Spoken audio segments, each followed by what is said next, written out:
It's your man, 100 grand Ross, but the rock never stops. Today, we're going to talk about Jalen Duren.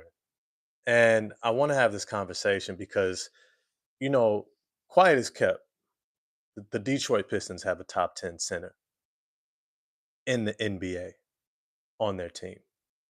And I think it's something that is kind of overdue for a conversation because now moving into this offseason where we have potential contract negotiations for extensions between him and Jaden Ivey, we're really having to reckon with just what do we have on our hands. And I think having this conversation is also going to frame how we continue to talk about this offseason. Because if I'm honest, some of the conversation has been, let's just say, discounting the potential impact of a Jalen Duren's progression, even if it's just one step, right? What if we get the Jalen Duren we saw the second half of the season for a full season?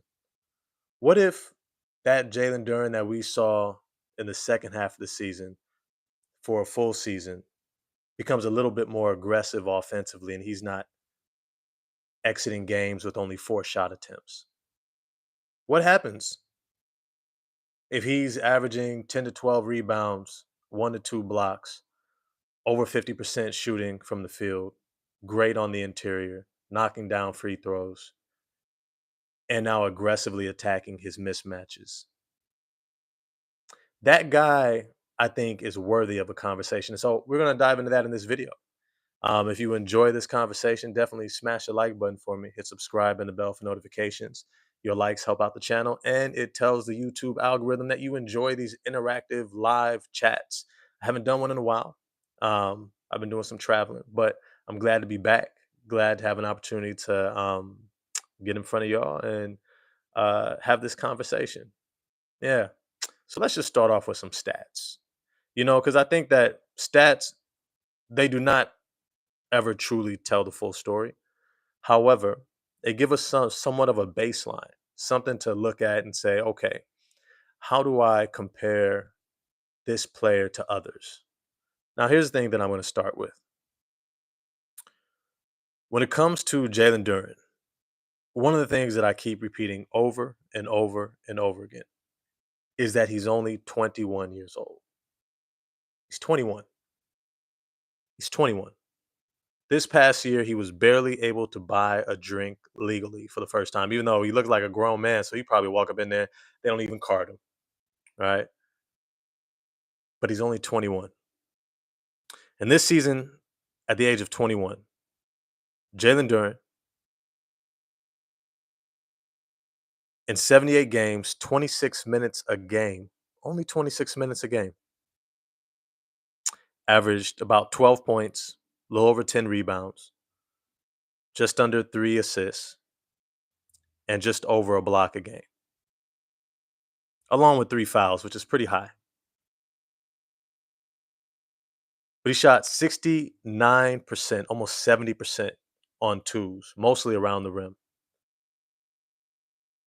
Most importantly to note, however, he shot 67% from the free throw line. Now, this is a bit of a kind of question mark for me because he shot 61% as a rookie, and then he shot almost 80% from the free throw line last year on about the same volume of attempts. Now, here's the thing.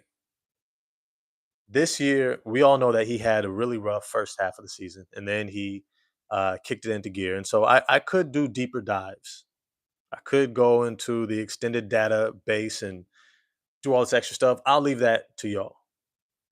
But Jalen Duren showing that he can average close to 80% from the free throw line on about 3 attempts a game tells you that he's got a really good shooting stroke. Even if it dipped in his third year, like I said at the beginning, imagine if that comes back up a little bit.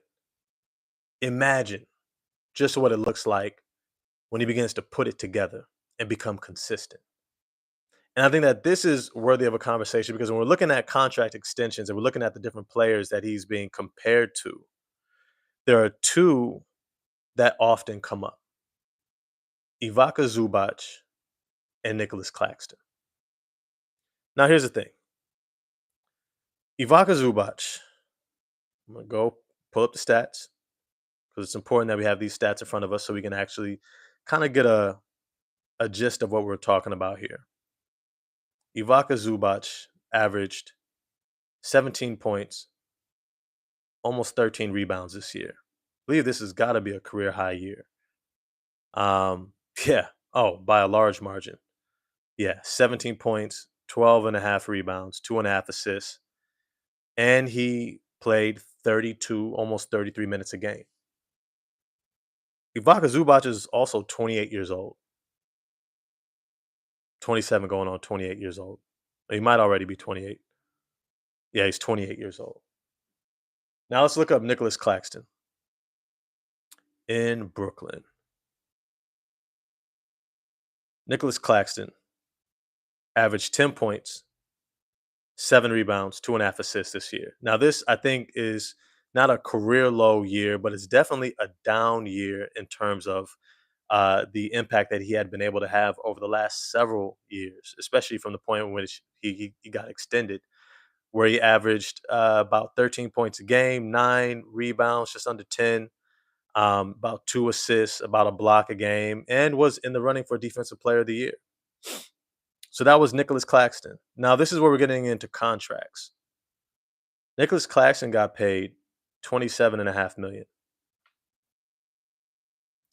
Ivanka Zubac is getting paid 11.7. Now, I do have to mention he did get extended and he's earning 18, 19, and 20 over the next 3 years. Now, this is a base for us. This is a base for us. And let me get to Nicholas Claxton's age. I think he's like 26, 27 years old. Yeah, he's 26 years old. So here's the thing. Nicholas Claxton's getting paid 27.5 million, and he's barely averaging close to what Duren is averaging. Less assists. Yes, and they're tanking, right? That is true. However, when Nicholas Claxton was at his best, when he was in the running for Defensive Player of the Year, he was ninth in voting. Back in 22-23, played 76 games, got 30 minutes a game, kind of rounding up a little bit. He averaged only 12 and a half points, 9 rebounds. Now, here's the thing. I think that when they extended him, they thought he was going to continue to progress and grow. And they saw him as a potential trade piece if they wanted to get somebody bigger. They wanted a bigger name player. And so there was a little bit of that maneuvering that we could have a young asset who has a lot of potential and talent, who's coming into his own. And what we can do is we can maybe overpay a little bit to make sure we keep him. And at the same time, if we want to go after a bigger fish, we got this contract. Now that's how a lot of teams try to operate.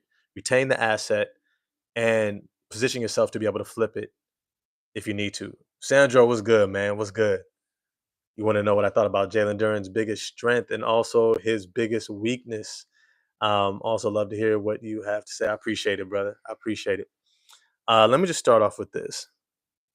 Jalen Duren, and I went for a walk today, and I was really thinking about this before I started this live. Jalen Duren is a top 10 center in the NBA right now. He's a top 10 center right now. Ethan was good, my man. I think they overpaid for. I'm guessing you're talking about Claxton. I don't want Detroit to overpay for Duren, but Duren with a jumper changes his value a ton. I'll put it this way: Jalen Duren, if he has a jump shot, he probably becomes a top 5 center in the NBA.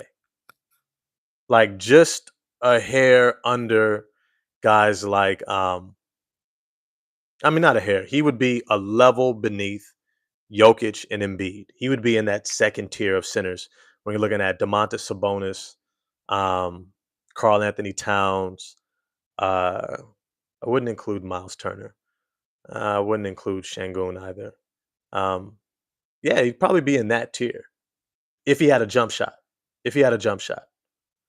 But right now, I think he's in that third tier with the Miles Turners, the Alperen Shangoons, and that level of center. Ivica Zubac as well.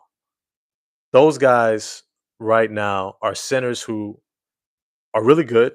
Jarrett Allen is also in that, but they're mostly all play finishers, right? That third tier are play finishers, guys who need other people to set them up to be able to get a quality shot. They're not necessarily guys who create their own shot, but I believe Duren has that in his bag. I'm going to get to that. That's going to be the growth stages. All this to say is Jalen Duren right now is a top 10 center. And for those of y'all in the chat, I challenge you to put together a list just off the top of your head. Top 10 centers in the NBA right now. You got Jokic, you got Embiid, asterisk because he's injured all the time. Maybe you got, yeah, they pretty much play Wemby at center right now. So we can throw Wemby in there. Let's say Demonis Sabonis. Okay. Uh, Carl Anthony Towns. Okay, okay. I can see that. Okay, so what that's Jokic, Embiid, Sabonis, Towns. Okay, that's four. That's four. Just off the top of the head, that's significantly, clearly, probably better than Jalen Duren right now. And then you get to the next set of centers, and it becomes a conversation. It becomes a debate.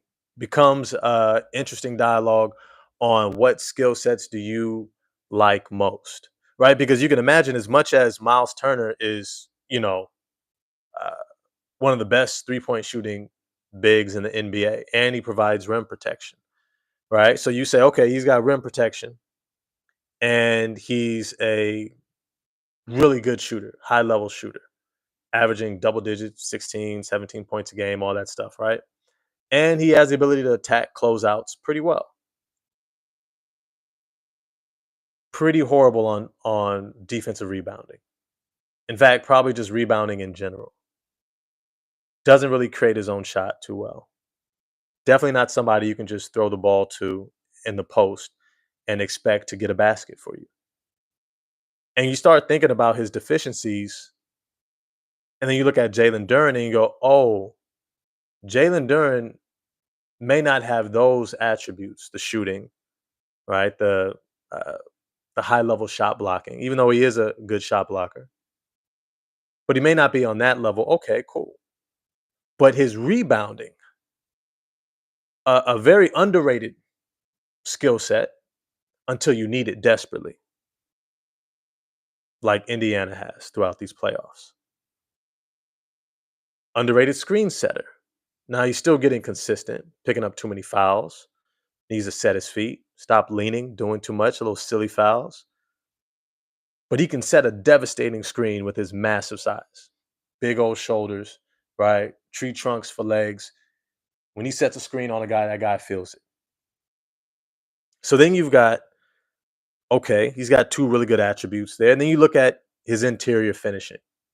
He's one of the best interior finishing bigs in the NBA, behind Jokic and Embiid and maybe Sabonis. Right? So now you're looking at, okay, he's a really good finisher. Oh, but he also knocks down free throws. How many times did he hit clutch free throws in the fourth quarter in the playoffs? Remember, they tried for that brief second moment to foul him on purpose, send him to the free throw line, and then he just calmly knocked them both down. And then they were like, oh, maybe we can't do that with him.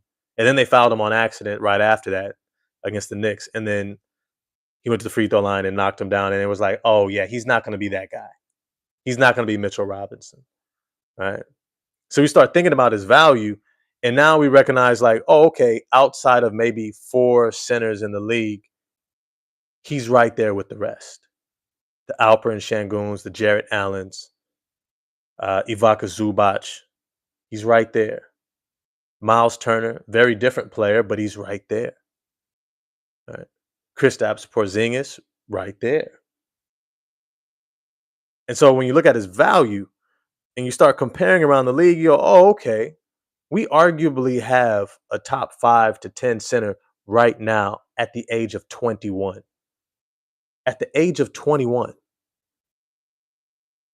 Let me really hold that for y'all, because some of y'all are looking so far into the moment and you're getting almost like hyper focused on what you see as deficiencies. And what you're not seeing is that you have talent that's going to need room to grow. Jalen Duren is going to need room to grow. Let me see. Sandro, I think he's better than Allen in my opinion. Yeah, I think he's just about where Allen is at, except Jarrett Allen does not pick up the fouls in the same way. He's a little bit more reliable. He's not going to pick up silly fouls. He's still a good play finisher, less offensive potential, but more reliability.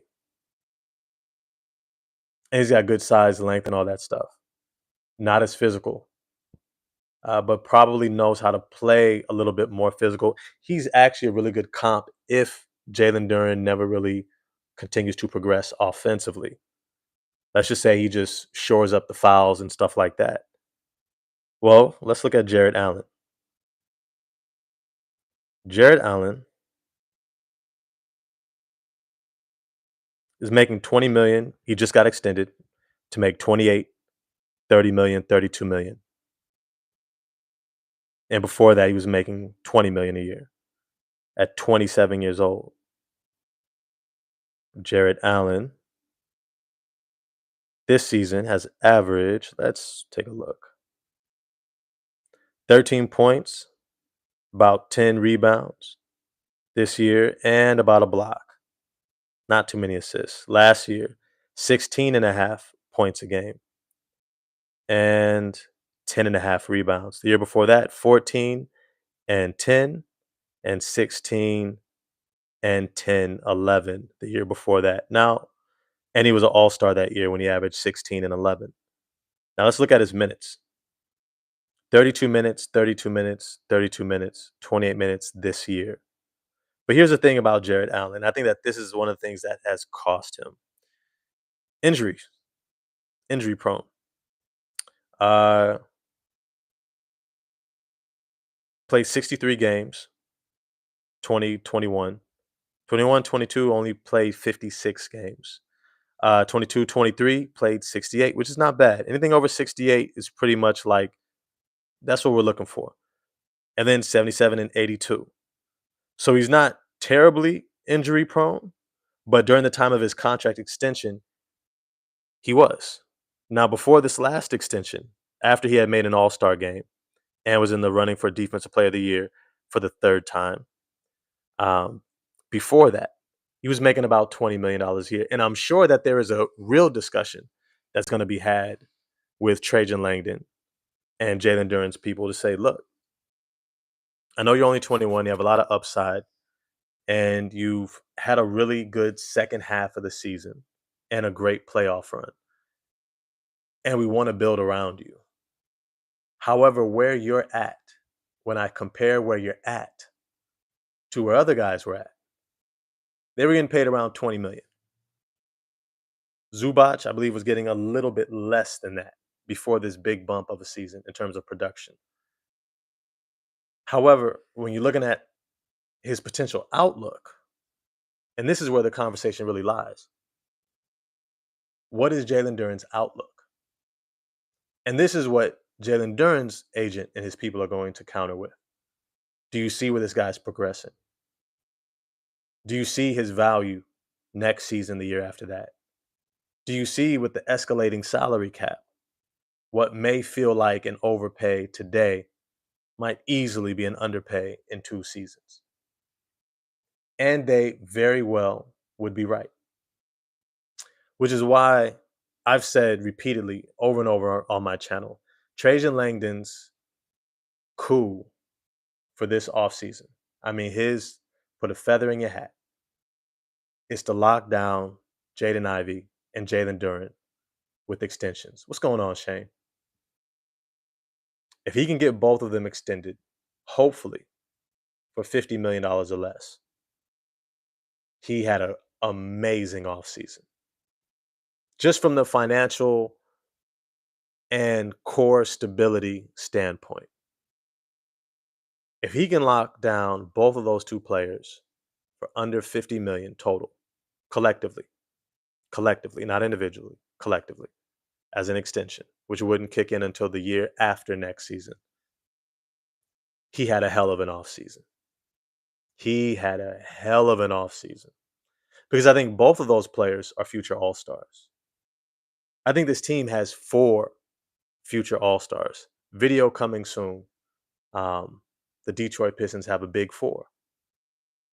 They have a big four, probably along the lines of Darius Garland, Donovan Mitchell, Evan Mobley, and Jarrett Allen. That type of level. If not, I would say maybe a little bit higher because I would say Cade and Ivy's combined talents as it begins to reach its peak is going to be better than what we're seeing from Donovan Mitchell and Darius Garland, even if in terms of total win losses, right? Where they were had the or tied for the top record in the league this year, ran away with the first place in the conference a long time ago. It was decided long before the playoffs started. And I think if they hadn't gotten injured, I think they would have made a deeper run. All this to say is that big four of Garland, Mitchell, Mobley, and Allen, they could be the best team in the league. And I believe that's what I've been pointing to for the longest. See, a lot of people, they want to fill in the holes. They want to look at the power forward position. Oh, we got to get this guy. We got to get that guy. Leave some room for my boy Duren to grow. Leave some room for my boy Ivy and Asar Thompson to grow. You don't want to bring in someone who's going to take up so much of the space in terms of the role he's going to have, the attention, the touches, the shot attempts, the pressure, right? Because I need Jaden Ivey to be healthy for next year's playoff run so that he can get acclimated to the playoffs. Let him get those jitters out. Let him have a stinker of a game and then come back and figure it out. We need to see that from Jaden Ivey because it's going to be what propels this team into their championship window, which I keep saying is in how many years? Two. Not next season, the season after that. That is when they will be stepping into their championship window. That is going to be the season where, if things line up, you might see that Cinderella run into an Eastern Conference Finals berth. That's how good I think this team is.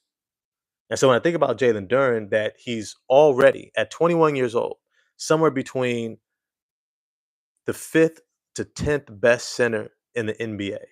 Like, let's say you just want to throw in everyone who's validated already over Duren. Well, okay, you got Jokic, Embiid, you got Sabonis, you've got Jarrett Allen, you've got Karl Anthony Towns.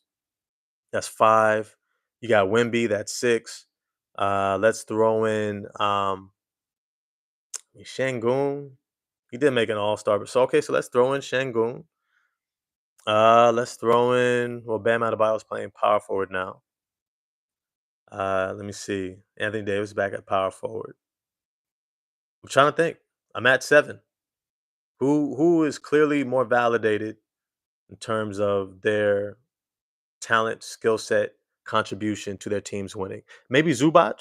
Okay. Okay. Let's say you like Zubac a lot. I'll throw him in there for you. Gobert. Let's throw in Gobert. You're at nine. You're at nine. After that, I don't know what you're looking at. I don't know who you're looking at and saying, oh, this guy for sure is better than Duren. Right now, we have a 21-year-old top 10 center in the NBA. Give this boy room to grow. Give him room. Let him flourish. Because if he goes into next season, and really what's crazy is I don't necessarily I keep telling you guys, like, between Asar Thompson, Jaden Ivey, Jalen Duren, it's not about they need to add some tremendous new skill set. They just need to become consistent. They've already shown us all more than enough talent, more than enough glimpses, more than enough moments where we go, whoa, whoa, whoa, hold on, hold on, hold on. This dude could be nice. They've been doing that. They've been showing that for multiple seasons. At this point, We just want them to have a healthy offseason so they can come into the training camp next year and show up and be consistent. If we have second half of the season Jalen Duren in the first half of the season, that might have been the number 3 or 4 seed. We might have been that good. If we had Jaden Ivey this season, this year, as inconsistent, up and down, kind of passive, figuring it out off of Cade Cunningham, if we had that version just for a full season, and Jalen Duren, how he's been this season, kind of passive, foul trouble, stuff like that, but giving maximum effort for a full season. Asar Thompson, as is. Don't change a thing about him. If we have him with Duren and Ivy, as is, for a full season, this team is the number 3 seed in the league. This team would have been the number 3 seed. That's how talented they are. That is how incredibly talented they are. So when we're thinking about who Jalen Duren is, when we're looking at his talent, we're looking at his ability, when we're looking at what he's going to look like in the future, honestly, one of the things I want him to work on more than anything else. Yeah, Ron Holland is going to surprise a lot of people too. One of the main things I want Duren to learn how to do is to do something that Karl Anthony Towns showed in the playoffs. Joel Embiid has shown. Jokic has shown. Learn how to throw your weight around. Learn how to be big as hell. Learn how to play with such physicality and force that the referees have to adjust to you and just be like, yeah, he's just big as hell. And he's just making everybody feel him. Every time they come to the paint, every time that you're posting up, you lean on guys, you're arm wrestling guys, you're out there literally throwing your weight around. Guys are getting fatigued having to guard you. Matter of fact, teams need to start having to put somebody else on you to be able to preserve the legs of the center that they really want to also get going on offense. And they're like, look, we don't want you guarding him because he's just going to wear you down. He's too big. He's too strong. That's not a matchup we like. That's the reality for Jalen Duren. If you ask me on any given night, and let's just talk offense. Let's just talk offense. Outside of Embiid and maybe Giannis, okay, maybe you throw in Anthony Davis, Victor Wembanyama, maybe throw in a Bam Adebayo. I don't see the majority of the NBA at the center position being able to do anything with Jalen Duren. Just in terms of defense, guarding him. When he wants to take his man off the bounce, there's very little anything anyone can do about it.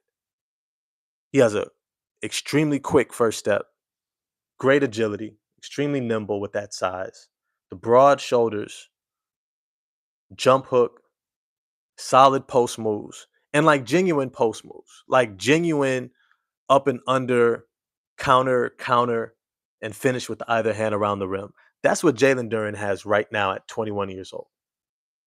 So when he wants to take someone off the dribble, there's very little anyone can do about it. So you say, okay, well, this guy has the ability to attack his mismatches, which is pretty much every single night, especially with Embiid always out. So now you say, okay, he's always got a mismatch and he can always take advantage of it at any point, but he still gives you 10 to 12 rebounds. Okay, hopefully he quickly learns how to stop picking up fouls. And I believe someone in the chat mentioned that. Let me see, where you at? Duren's a future all-star for sure. I believe so. Um, oh, y'all are chopping it up in the chat. Look, if you want me to grab your chat, shoot me a super chat. It pops up highlighted, allows me to see it. Otherwise, I'm going to try to catch as many as I can. Um, Yeah, Sandro, are we talking right now or how good we think Duran is or will be this upcoming season? Actually, both. His athleticism is crazy, and also his he is switchable on guards and wings. I don't know if I trust him against guards and wings yet because he's not very defensively responsible, but he's 21 years old, so he's only going to progress in that dynamic. The more coverages and matchups that he sees, I think he's going to get more and more acclimated. But it's to say, you look at some, and that's probably the next thing I'm going to talk about is what he can do defensively and just how athletic he is. Just how athletic he is. So when I look at Duran, or you say, Ethan, he did good on foul trouble in the playoffs. Yes, he did. Might have had a bit to do with the refs recognizing that Stu wasn't available, but hopefully not. I think it was a little bit of that. I think it was an extremely physical series, and this has been a very physical playoffs. And I think that the referees have decided there's a certain amount of physicality that they're going to let go. But still, there were too many moments where Duran would just commit really bad fouls, where there was a reach around, whether it was playing too aggressively on the perimeter. Uh, Pressuring someone far too far from the basket. Um, yeah, there was just a lot of little stuff. But it's to say that he did do a better job, but he was always in foul trouble. He was always in foul trouble. And as much as Asar Thompson can cover for him and allow him to get into position, that's also another reason why I think what's more important than a stretch power forward like Laurie Markkinen or something like that is a defensive minded power forward. Yes, you want him to be able to shoot. Yes, you want him to be able to play make a little bit, put the ball on the floor, and be versatile, guarding up and down the line. That means guarding a five or guarding a three. I like PJ Washington. I like Jabari Smith Jr. But one of the main things that any power forward we bring in to this core to play between Asar and Duran, they need to be high level defenders. High level. High level. I like Jabari Walker in Portland as well, but they have to be high level because Duran's not. Because Duran is not. And neither is Ivy, and really neither is Cade. It's not to speak to their potential or their abilities, but it is what you can consistently rely upon and the overall mental aspect of anticipation, understanding your coverages, understanding who you're facing that night, knowing how you're going to guard so and so, and to be able to execute it. To be able to execute it. One of my favorite centers in the NBA who's always injured. He's always injured. But if he wasn't, I think he would be an all star already. But it's Wendell Carter Jr. Wendell Carter Jr. 7'5" wingspan, hitting, barely just over 6'10" in shoes type of a deal, but as a 7'5" wingspan, massive. Think of a taller, more fluid, especially offensively, Isaiah Stewart. That's Wendell Carter Jr. and far more skilled offensively in terms of shooting, in terms of the passes. And, I'm not going to say far more. Let me just say Wendell Carter Jr. is a damn good player. I think if he hadn't had the injuries that he's had over the past few years, he would have been an all star already. But when I think about Jalen Duren's future outlook, Sandro, who do you think will be the most improved player and least improved player on the Pistons this upcoming year? Um, I don't think it's going to be one. I think Ivy, Asar, and Duren, and Holland, and Cade, shit, are all going to take a major leap because it's less about ability and more about what's between the ears. Understanding the game situation, understanding your own personal game, and how you're going to apply it for the system, for the scheme to overcome this challenge in front of you. Last season, they were finally kind of coming together, playing together, and they were figuring it out. This season, I think just with having figured out what they have from last season, they take a major jump. So, who has the most improved? I don't know. I don't know. It's hard to measure that, right? How much more improved is if Jalen Duren just doesn't pick up as many fouls and he can stay in games for now close to 30, 2 to 35 minutes a game? What if he has a pull-up jump shot, right? A little elbow, Alonzo Mourning-esque type of catch the ball, face the rim, and knock down a jump shot. If he's doing that, right? That's one or two solid skills in there. If he becomes more aggressive offensively and attacks his mismatches and goes at those guys, goes at the Nicholas Claxtons and the Miles Turners who are just too light, even Jared Allen who's just too light physically to keep Duran away from the rim, right? Even if it's just attacking those mismatches consistently, I think Jalen Duren takes a huge lead, huge. And so these are things that I'm considering when I think about Jalen Duren, and also, and let's talk a little bit about his defense, just a little bit, and then I know the game's about to start in a little bit, so I'm probably gonna hop off. Um, Defensively, what he was able to do for us in the playoffs was tremendous. We saw an extremely heady, focused veteran power forward in Tobias Harris take on the lion's share of containing Carl Anthony Towns. And yet it was Jalen Duren as the backline defender and many times as the cleanup guy to secure that rebound. That was absolutely huge for this team. And so when I think about Jalen Duren's outlook, when I think about what he's able to do for us on both ends at only 21 years old, this is a 25 to $30 million player, and I would not be shocked. I would not be shocked. And someone did reference the escalating salary cap that would absorb more of what we might perceive to be an overpay for those two. I would say this, that you're right. You're right. Well, you are 100% right. Which is why if Trajan Langdon needs to get up to 27, 28, even $30 million a year for both of them, I say do it. Do it in a heartbeat. Don't even hesitate. Do it. Because both of those guys are likely headed to be a part of a big four for the Detroit Pistons. And I think they're going to step into a championship window in a couple seasons. But hey, I want to get off. The game's starting.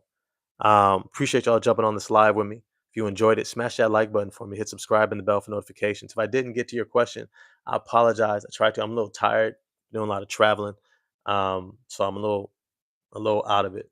But if you wanted me to respond to your question, remember, you can always send a super chat. And then I promise I will pause. We will look at your question and we'll go into depth about it. All right. Until then, I might see y'all after the game. If not, I'll see y'all tomorrow.